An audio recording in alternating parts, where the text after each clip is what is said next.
tématem pro porcelán, pro Artisan, tak je kniha Proměn od antického básníka Publia Ovidia Nasa.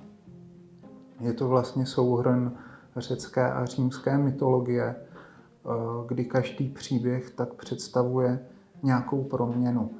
Buď je to proměna hrdiny v rostlinu nebo v nějaký nerost a podobně, nebo to může být i proměna psychologická.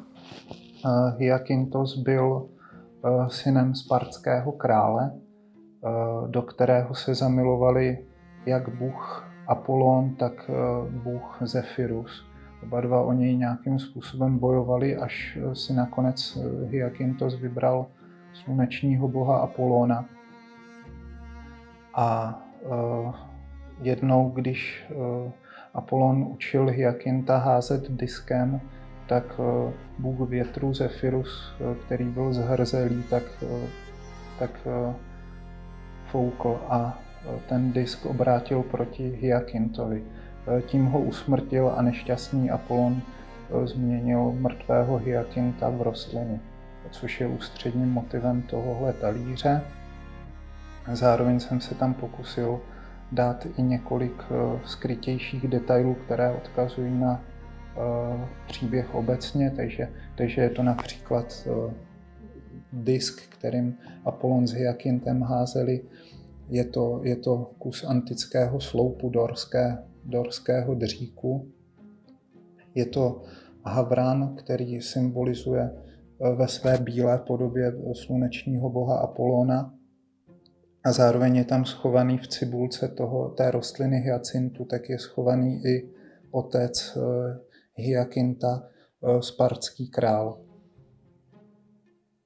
A vlastně celá ta kompozice tak jsem se snažil, aby byla tak nějak co největrnější, že to je vlastně ten chaos toho momentu, kdy Zephyrus zabíjí toho Hyakinta.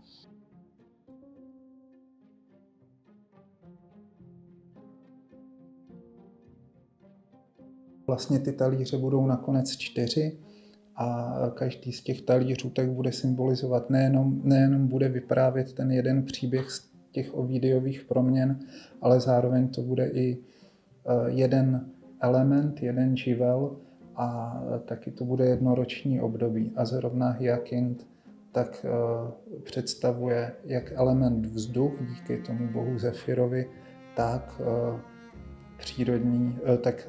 roční období jaro.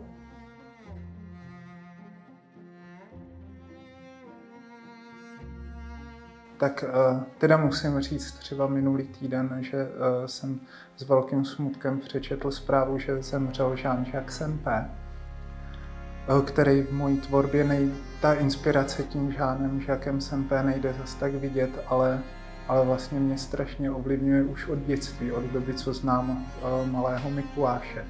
Tak mám strašně rád jeho ilustrace, drobné postřehy ze života. Častokrát ve své tvorbě si tak jenom tak kreslím nějaké momenty, třeba z hospody nebo z výletu. A potom dalšími umělci, tak už je řečené botanické ilustrace, tak tam je pro mě opravdu dokonalým mistrem řemesla Pierre-Joseph Redoute. Samozřejmě mám moc rád středověký umění a vlastně koncept horor vacuí. Ten horor vacuí, ten vlastně doprovází lidstvo už od nepaměti a je to strach z prázdnoty. A vlastně podobný strach z prázdnoty mám i já nad bílým papírem, kdy buď často nestíhám, anebo často ho chci zaplnit úplně celý jako středověký chrám.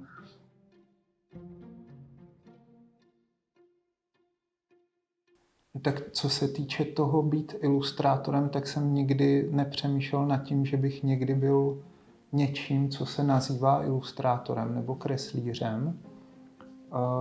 Ale na druhou stranu kreslil jsem si od malička a vlastně to kreslení tak bylo pro mě vlastně nejlehčím vyjádřením sebe samotného. Ale samozřejmě potom během základní školy tak jsem chtěl být buď historikem, anebo archeologem, chtěl jsem být tím Indiana Jonesem, pak jsem chtěl být architektem a přírodovědcem.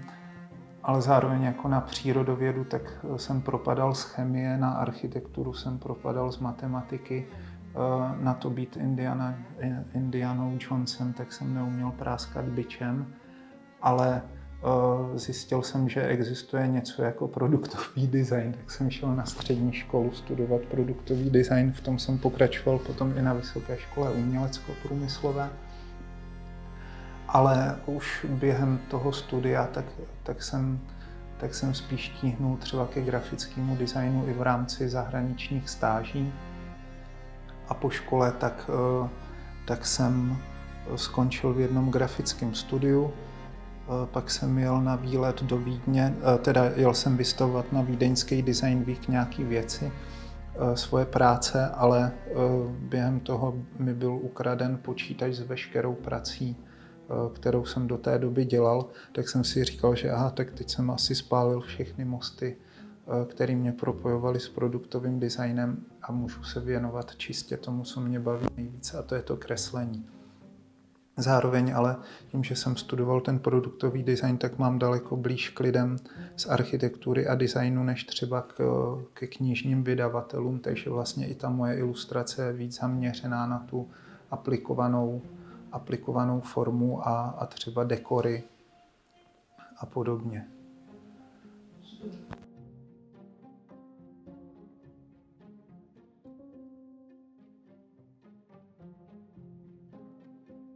Jako ilustrátor tak musím vlastně asi v rámci práce kreslit pořád. Takže od té práce, když mám volno, spíš unikám k jiným činnostem, jako je třeba okopávání zahrádky a tak. A nevěnuju se moc ilustraci ve vlastním volnu, ale výjimkou jsou právě tedy tyhle průpiskové nebo tuškové kresby, kdy tak nějak vlastně prokrastinuju nad vlastní architektonickou fantazií a je to takový plnění si toho svého snu, kdy jsem chtěl být tím archeologem nebo kastelologem a chtěl jsem zkoumat hrady a tak si je aspoň kreslím ve volnu na papír průpiskou a to mě asi baví nejvíc.